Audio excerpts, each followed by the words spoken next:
Pwede pong mag-interview. Pwede. Ano pong pangalan niyo po? Danny Mercado. Ilang taon na po kayo?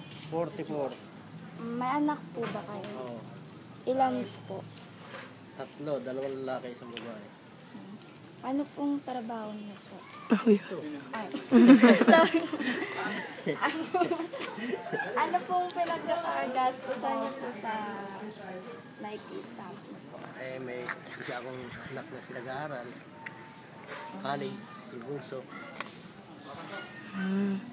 May natatanggap po ba kayong benepisyo sa barangay? Wala eh.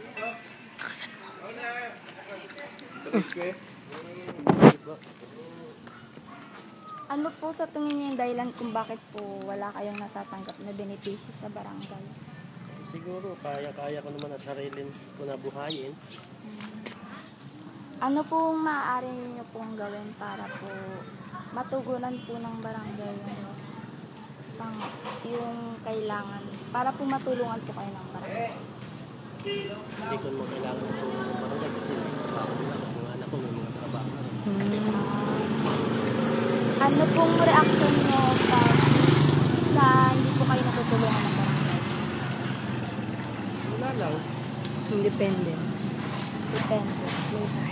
Ano pong mensahe niyo po para po sa barangay?